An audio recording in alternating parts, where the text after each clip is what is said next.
देखो, इस क्लास में हम लोग जो डिस्कस करने वाले हैं, है ना, वो टॉपिक रहेगा डिपार्टमेंट अकाउंट का।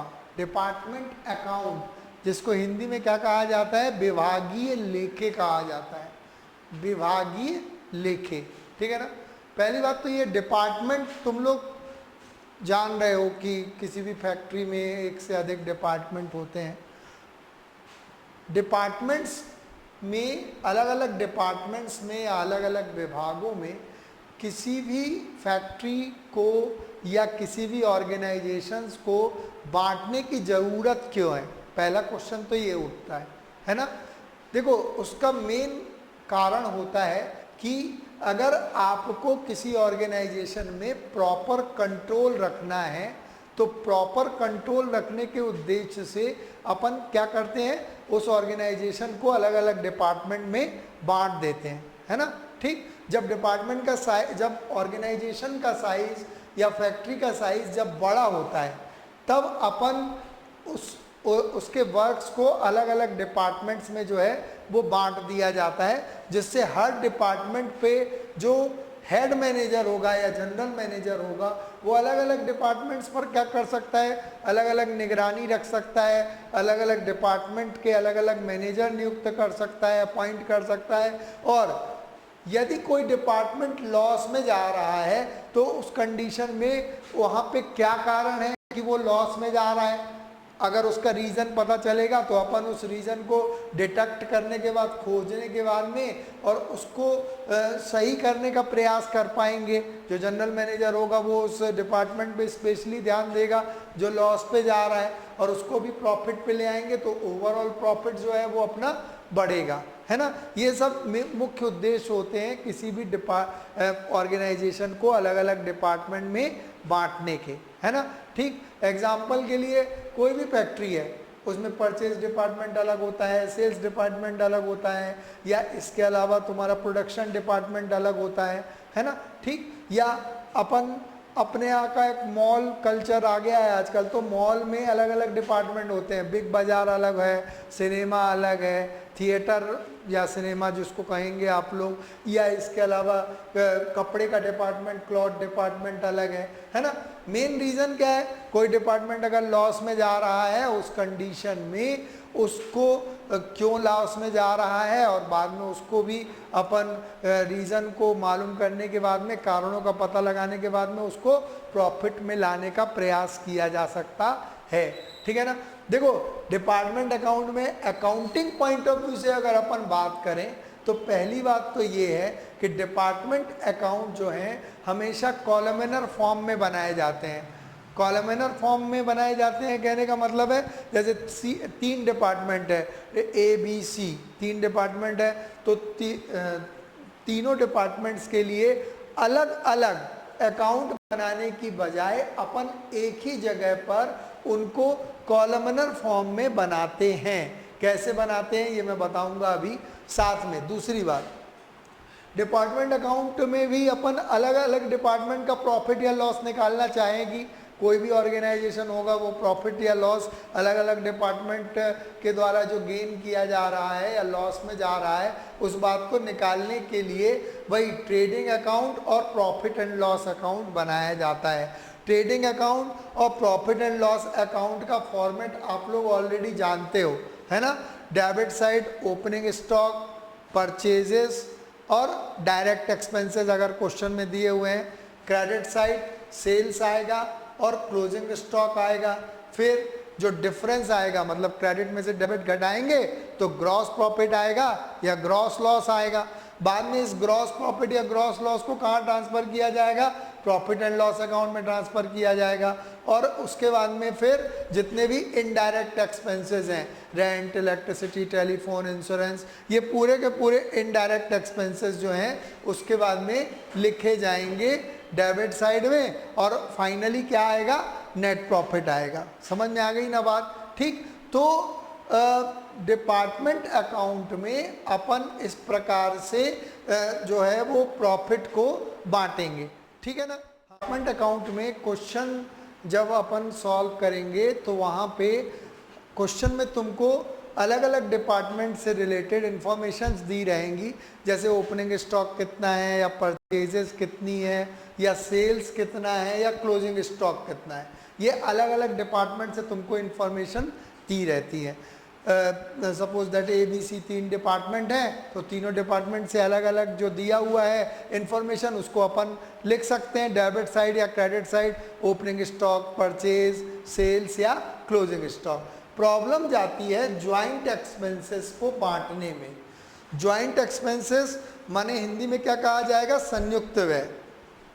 मतलब ऐसे व्यय जो सभी डिपार्टमेंट्स, मतलब पूरी फैक्ट्री से रिलेटेड है या पूरे ऑर्गेनाइजेशन से रिलेटेड है, उनको जब तक अपन अलग अलग डिपार्टमेंट में बांटेंगे नहीं, तब तक अपन अलग अलग डिपार्टमेंट का प्रॉफिट या लॉस नहीं निकाल सकते हैं। तो अलग अलग डिपार्टमेंट में बांटने के लिए अपने को क्या चाहिए, बेसिस चाहिए। बेसिस मतलब अब आधार जिसको हिंदी में कहा जाता है। तो देखो संयुक्त व्ययों को बांटने के आधार मैं इसके आगे बता रहा हूँ और किस प्रकार से बांटते हैं। जैसे सपोज दैट मैं अगर एक एग्जांपल लूँ कि पूरी फैक्ट्री में सपोज दैट 3 डिपार्टमेंट है ना, तीनों एक सी जगह घेरते हैं सपोज दैट, है ना। उस कंडीशन में अगर ABC 3 डिपार्टमेंट है और पूरी की पूरी फैक्ट्री का किराया सपोज दैट 6,000 रुपये आ रहा है ना, कितना 6,000 rupees per month suppose that अपन दे रहे हैं। तो तीनों डिपार्टमेंट में अगर अपन बांटना है और एक सी जगह घेर रहे हैं, मतलब 1/3 1/3 1/3 तीनों घेर रहे हैं 1/3 जगह, ठीक है ना।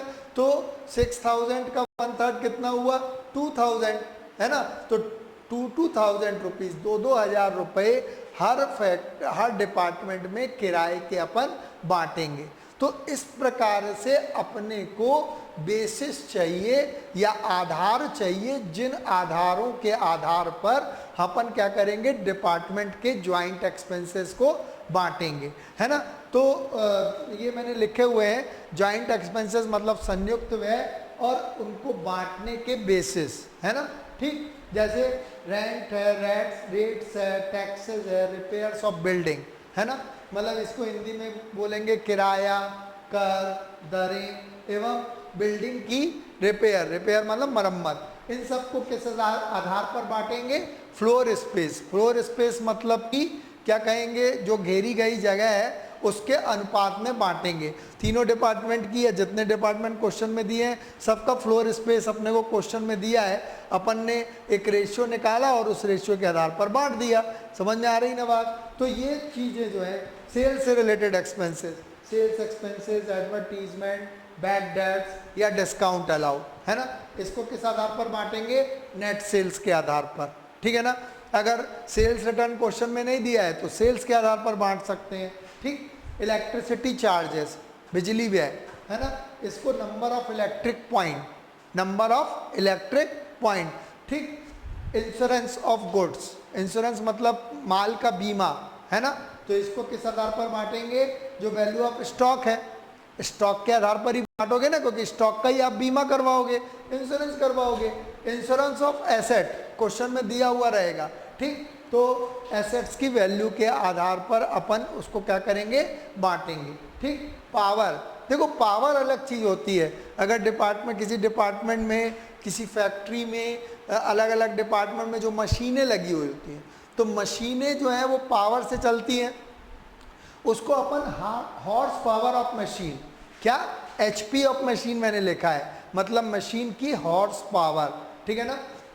कैरेज इनवर्ड या डिस्काउंट रिसीव्ड, कैरेज इनवर्ड मतलब आवक, गाड़ी भाड़ा जो होता है या जो कटौती प्राप्त है, वो नेट परचेजेस, क्योंकि क्रय से रिलेटेड होते हैं, परचेज से रिलेटेड होते हैं।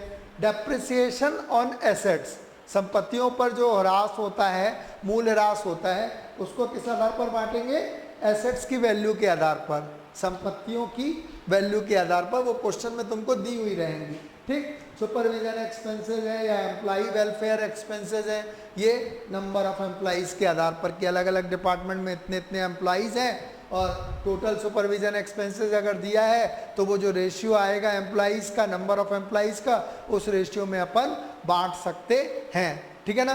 देखो ये सब चीज़ें जो हैं वो बुक्स में दी हुई भी रहती हैं, उसको आप लोग उससे भी पढ़ सकते हो, ठीक है ना।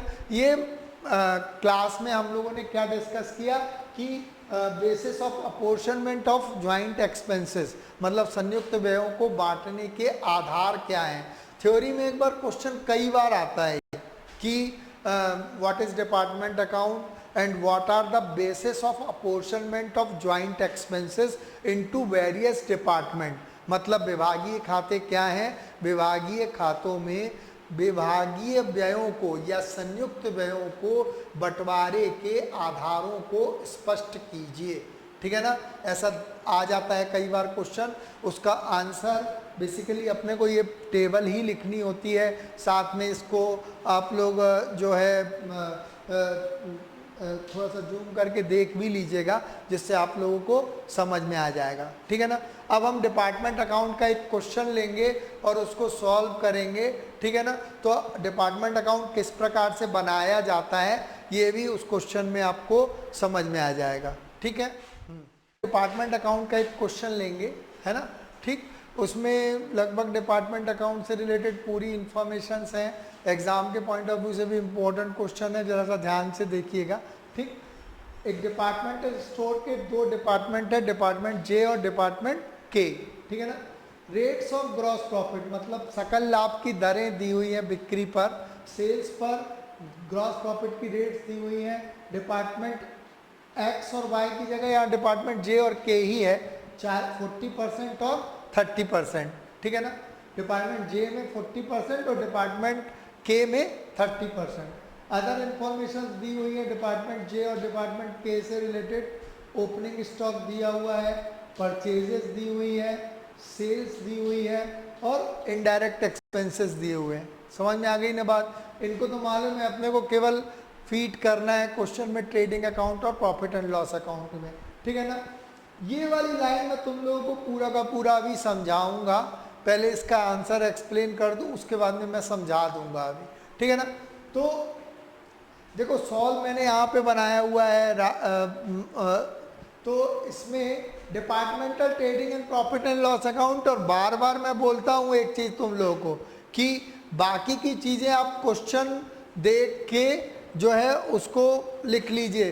For the period ending on in the books of, मतलब किसकी बुक्स में बना रहे हो, किस पीरियड के लिए बना रहे हो। यहाँ बोर्ड में जगह ब्लैंक कम होने की वजह से मैं नहीं लिखता हूँ, क्वेश्चन भी कई बार अमेंड कर देता हूँ अब अपनी सुविधा अनुसार, जिससे तुम लोगों को समझ में भी आ जाए और क्वेश्चन नॉर्मली चेंज नहीं होता है। समझ में आ रही ना बात, ठीक। तो पर्टिकुलर्स जे और के डिपार्टमेंट है ये, है ना, ठीक। देखो ओपनिंग स्टॉक तुमको क्वेश्चन में दिया हुआ है, क्वेश्चन का पहला फेज बड़े आराम से समझ में आ जाएगा, कुछ नहीं है। ओपनिंग स्टॉक प्रारंभिक स्टॉक क्वेश्चन में दिया हुआ है, परचेज क्रय ये भी क्वेश्चन में दिया हुआ है, 27,000 21,600 ये पूरा का पूरा दिया हुआ है। सेल्स भी तुमको क्वेश्चन में दी हुई है 42,000 और 36,000, और इनडायरेक्ट एक्सपेंसेस यहाँ दिए हुए हैं, तो इनडायरेक्ट एक्सपेंसेस को अपन नीचे ही लिखेंगे, तुम लोगों को मालूम ही है 5490 और 8520, ये ऑलरेडी बटे हुए इनडायरेक्ट एक्सपेंसेस अगर क्वेश्चन में दिए हुए हैं तो इसमें अपने को दिमाग नहीं लगाना है, ये पूरा का पूरा ऐसा का ऐसा लिख देना है, ठीक है ना। अब देखो 1 2 3 ये इंफॉर्मेशन तुमको क्वेश्चन में दी हुई है। अब अपन देखते हैं यहाँ पे नीचे लिखा हुआ है, देखो यहाँ पे ग्रॉस प्रॉफिट की रेट दी हुई है 40% और 30%, है ना। तो यहाँ पे सेल्स पे निकलता है हमेशा ग्रॉस प्रॉफिट, ये बात तो आपको मालूम है ना। सकल लाभ काय पे निकालोगे, बिक्री पे निकालोगे, ठीक। तो 42,000 का अपन ने लिया 40%, तो 16,800 रुपये आया। अच्छे से सुन लेना, 42,000 का 40% और 36,000 का 30%, क्योंकि डिपार्टमेंट बाय में 30% है ना, तो 10,800 आया, ठीक। ये क्वेश्चन में गिवन है, और इसके बाद में जो बैलेंसिंग फिगर है वो क्लोजिंग स्टॉक का आ गया, क्योंकि इस क्वेश्चन में क्लोजिंग स्टॉक नहीं दिया हुआ है। तो ट्रेडिंग अकाउंट में तो इतने ही आइटम आते हैं ना, ये बात तो आप लोगों को मालूम है, 11th क्लास से आप ट्रेडिंग अकाउंट पढ़ते आए, ठीक। तो इसके टोटल किया पहले 52,800 आया, उसमें से 42,000 घटाया तो 10,800 क्या आ गया आपका बैलेंसिंग फिगर आ गया। ऐसे ही डिपार्टमेंट के का 4,800 बैलेंसिंग फिगर आ गया। यहाँ पे मैं नीचे लिख देता हूँ बैलेंसिंग फिगर। बैलेंसिंग फिगर का मतलब हवा में नहीं आया है ये, ठीक है ना, क्वेश्चन में गिवन नहीं है, तो आप बैलेंसिंग करते हैं उसके बाद में ये फिगर जो आया है, ठीक। अब नीचे का हिस्सा क्या होता है, प्रॉफिट एंड लॉस अकाउंट का, ये बात तो सबको मालूम है। अब सबसे इंपॉर्टेंट चीज बता रहा हूँ इस क्वेश्चन में जो है, ठीक है ना, देखो ग्रॉस प्रॉफिट को अपन ने ट्रांसफर कर दिया 16,800 और 10,800, ये तो अपने को डायरेक्ट क्वेश्चन में मतलब यहाँ से आया हुआ है तो इसको लिख दिया।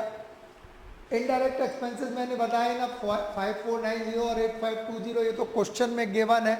अब सबसे इंपॉर्टेंट चीज इस क्वेश्चन की देखना, टू अदर इनडायरेक्ट एक्सपेंसेस, है ना, ये वर्किंग नोट मैंने लिखा हुआ है, नीचे में इसको बंटवारा करके भी लिखा हुआ है। ये चीज़ नॉर्मली स्टूडेंट्स को नहीं समझ में आती है, अच्छे से देख लेना इसमें क्या लिखा हुआ है, और मैंने इसका सॉल्व भी यहाँ पे बनाया हुआ है, ठीक है ना। देखो लिखा हुआ है other indirect expenses of the whole business. Whole business मतलब पूरा बिजनेस, पूरा व्यापार, कंटेनिंग 5 डिपार्टमेंट्स। यहाँ पे ये चीज़ ध्यान देना कि पूरे के पूरे बिजनेस में 5 डिपार्टमेंट हैं। कितने हैं? 5 विभाग हैं पूरे के पूरे व्यापार में, ठीक है ना। और अपने को केवल 2 डिपार्टमेंट का ही trading profit and loss account बनाना है ना। तो ये जो इनडायरेक्ट एक्सपेंसेस हैं लिखा हुआ है, ये जो 10,800 रुपीज़ है, ये पूरे के पूरे बिजनेस के हैं, मतलब 5 विभागों के हैं, 5 डिपार्टमेंट्स के हैं। तो indirect expenses, other indirect expenses of the whole business are rupees 10,800, मतलब 10,800 रुपये पूरे के पूरे बिजनेस के, मतलब 5 डिपार्टमेंट के इनडायरेक्ट एक्सपेंसेस हैं। समझ में आ रही ना बात। अब आगे लिखा हुआ है which are to be charged in proportion of departmental sales, मतलब इनडायरेक्ट एक्सपेंसेस को, अप्रत्यक्ष व्ययों को अपने को किस रेशियो में बांटना है? सेल्स के रेशियो में बांटना है। ये बात तो अपने को समझ में आ गई। लेकिन except 1/6 which is to be divided equally, है ना, मतलब 10,800 रुपीज टोटल इनडायरेक्ट एक्सपेंसेस हैं, उसका 1/6 इक्वल बांटा जाएगा सब डिपार्टमेंट्स में, है ना। और बाकी के बैलेंसेस जो है, बाकी के इनडायरेक्ट एक्सपेंसेस जो हैं वो सेल्स रेशियो में बांटे जाएंगे। फिर से मैं बता रहा हूँ, 10,800 रुपये पूरे के पूरे बिजनेस के इनडायरेक्ट एक्सपेंसेस हैं, उसका 1/6, है ना। देखो 1/6 ऑफ 10,800, है ना, ठीक। तो ये कितना आया? 1,800, मतलब 10,800 इंटू 1/6 किया तो कितना आया? 1,800। इसको अपने को क्या बांटना है? इक्वल बांटना है। इक्वल बांटना है कहने का मतलब है 5 डिपार्टमेंट है ना, तो 10,000/5 कर दिया, 1,800/5 कर दिया तो कितना आया? 360। समझ में आ गई बात, ठीक। 1,800/5 क्यों किया? क्योंकि 5 डिपार्टमेंट है, 360। अब रिमेनिंग इनडायरेक्ट एक्सपेंसेस, रिमेनिंग का मतलब क्या होता है हिंदी में? शेष अप्रत्यक्ष व्यय, है ना। देखो 10,800 में से आपने घटा दिया कितना? 1,800, है ना, तो कितना बच गया? 9,000। बाकी के इनडायरेक्ट एक्सपेंसेस बचे ना, या अप्रत्यक्ष व्यय बचे, इनको किस रेशियो में बांटना है? सेल्स रेशियो में बांटना है, ठीक है ना। तो यहाँ पे अपने को जो इस क्वेश्चन में सबसे इंपॉर्टेंट चीज है, सेल्स रेशियो आपको निकालना पड़ेगा, है ना। देखो मैंने यहाँ पे बिल्कुल लास्ट में सेल्स रेशियो भी निकाला हुआ है। जे और के डिपार्टमेंट की बिक्री दी हुई है 42,000 और 36,000, समझ में आई ना बात। और अदर माने अन्य डिपार्टमेंट। देखो सबसे नीचे क्या लिखा हुआ है? Sales for the remaining 3 departments were 1,02,000। ये क्वेश्चन में लिखा हुआ है कि बाकी के तीनों विभागों की बिक्री कितनी है, 1,02,000 रुपये। तो अदर डिपार्टमेंट की बिक्री दी हुई है 1,02,000, 1,02,000। तो ये रेशियो निकल आएगा ना, जे के और अदर, है ना। तो 42,000 रेशियो 36,000 रेशियो 1,02,000, ठीक है ना। तो ये रेशियो निकालते तो सबसे आता है ना, ठीक। इसको काटते जाना है अपने को, 42, 36, 102, है ना। और उसके बाद में आपका इसको जैसे अपन ने 3 से डिवाइड किया सपोज दैट, तो 14, 12 और 34 आया 3 से डिवाइड करने पे।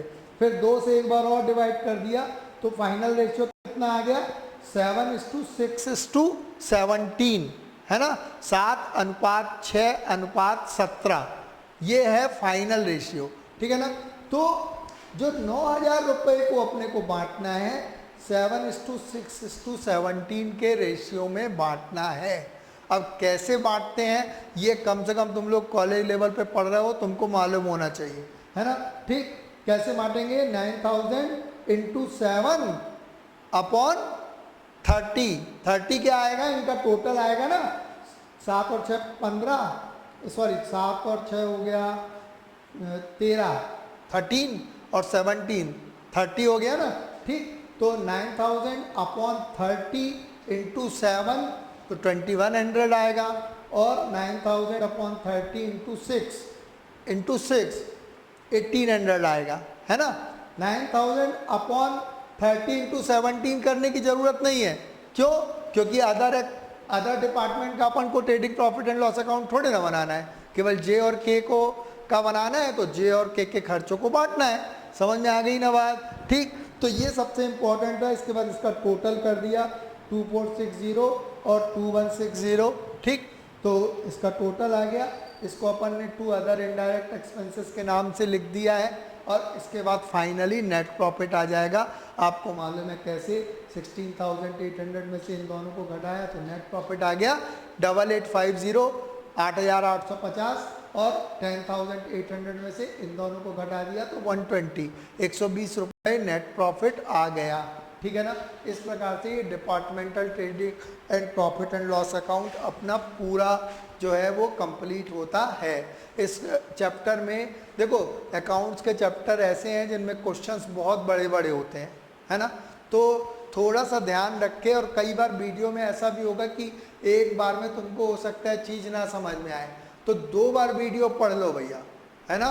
2 बार अगर पढ़ लोगे तो ऐसा कुछ घट नहीं जाएगा अपना, लेकिन अगर 2 बार पढ़ोगे आप तो सेकंड बार में ज़रूर समझ में आ जाएगा। कोशिश करता हूँ मैं लैंग्वेज इजी रखने की, है ना, जिससे सब लोगों को समझ में आए, ठीक है ना।